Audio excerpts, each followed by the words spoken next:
In 2019, WeWork was one of the most valuable startups in the world. Valuation: $47 billion. The company operated over 800 office spaces globally. Wall Street's darling, the symbol of the tech revolution, the future of work itself. In 2024, WeWork's valuation collapsed to $45 million. Yes, that's correct, not billion, million. From $47 billion to $45 million in 5 years, a 99.9% decline. How is it possible for a company to lose virtually all of its value? The answer is simple: debt, a staggering amount of debt, and the inability to pay it back. But here's the truly terrifying part: WeWork isn't alone.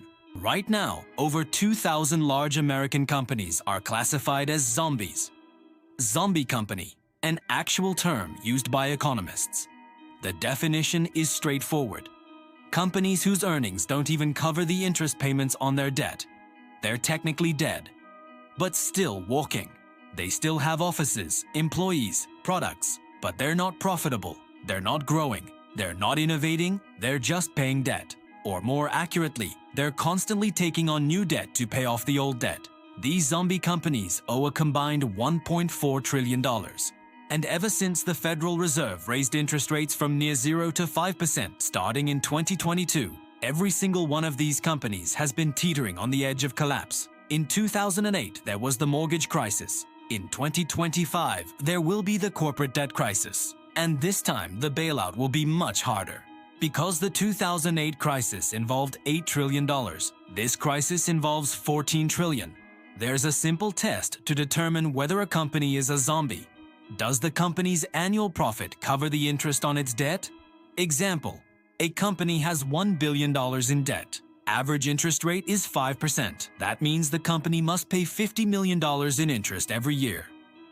If the company earns $100 million annually, no problem. Pay $50 million in interest, keep $50 million. Invest, grow, hire. But what if the company only earns $30 million?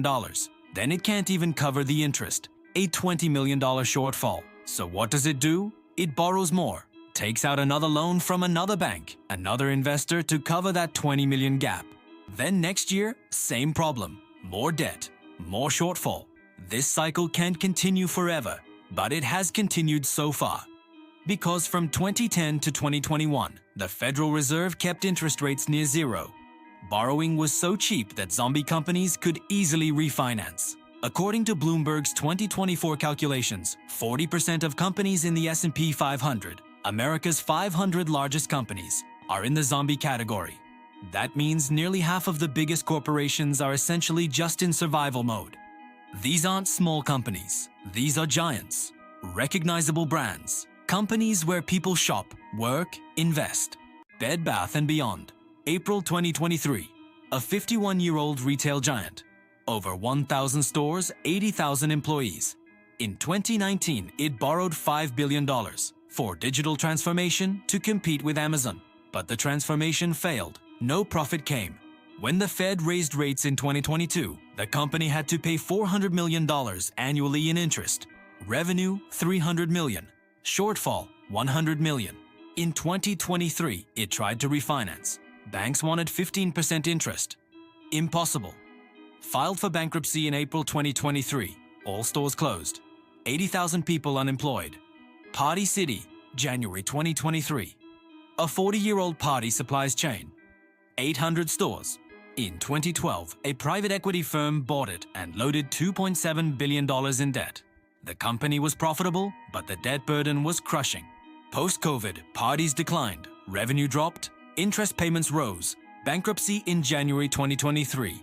6,500 unemployed. Rite Aid, October 2023.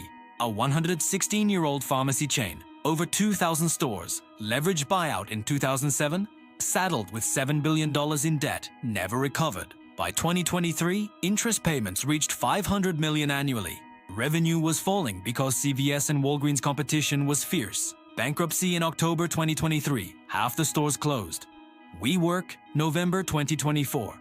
The story is familiar. $47 billion valuation. Adam Neumann, charismatic CEO. Vision. Office sharing will change the world. Reality. The company never made a profit. It burned billions every year.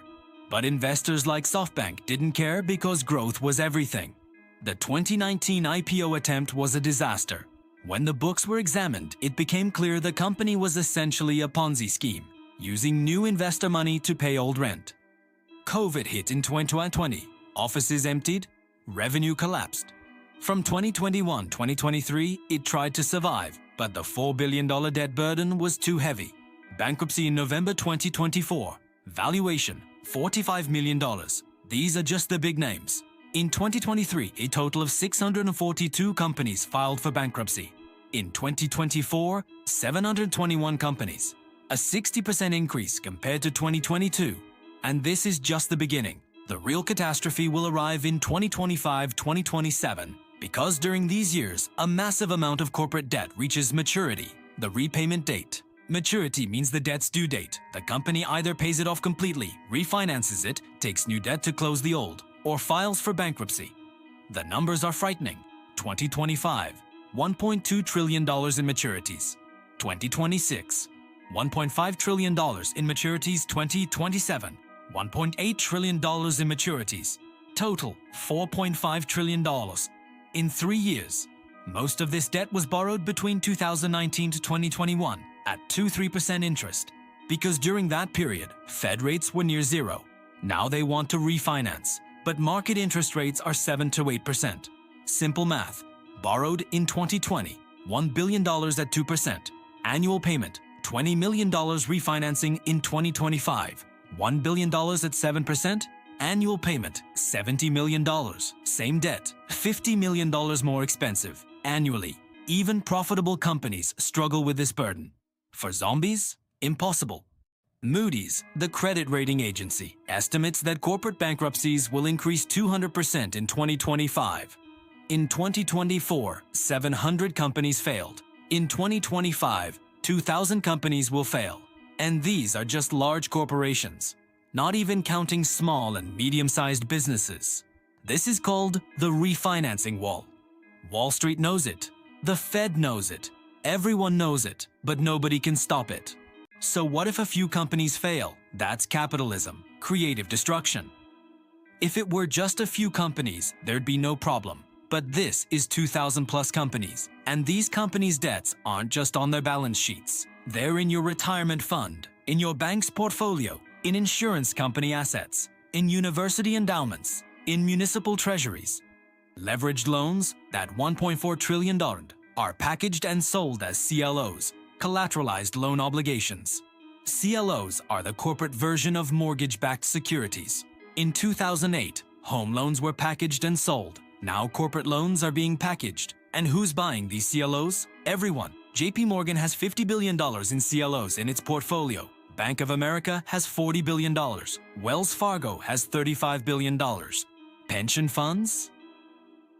CalPERS, California Public Employees Retirement Fund, has invested $15 billion in CLOs.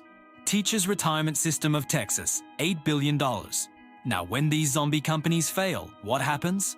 Those CLOs lose value because the loans inside aren't being repaid. When CLOs lose value, the banks holding them take losses. When they take losses, they reduce lending. When lending contracts, even healthy companies can't find credit. If they can't get credit, they can't invest, can't hire. This is the domino effect. We saw it in 2008. Lehman Brothers failed, then Bear Stearns, then AIG, then everyone. This time it's bigger. Because in 2008, the problem was $8 trillion, mortgage market. Now it's $14 trillion, corporate debt market. The Federal Reserve is currently facing an impossible dilemma. Option 1, lower interest rates. Drop from 5% back to 2 to 3%.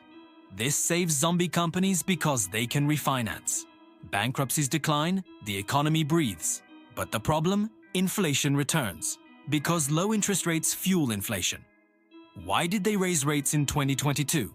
To reduce inflation. If they lower them now, inflation jumps back to 16 to 7%. The public revolts.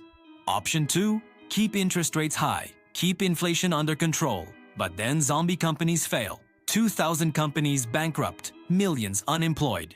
The economy stagnates, possibly enters recession. Both options are catastrophic. So far, the Fed has tried to split the difference. They're lowering rates gradually. By late 2024, they brought it down to 4.5%, but it's not enough. Zombie companies still can't refinance at 4.5%. What will the Fed do in 2025? Nobody knows. But they have to do something because the refinancing wall is coming and the wall is crumbling. There are three possible scenarios. Scenario 1, soft landing, probability 20%. The Fed lowers rates gradually. Inflation stays controlled. Half the zombie companies fail, but healthy companies survive. The economy contracts but doesn't collapse. Recovery begins in 2026. This is the best scenario.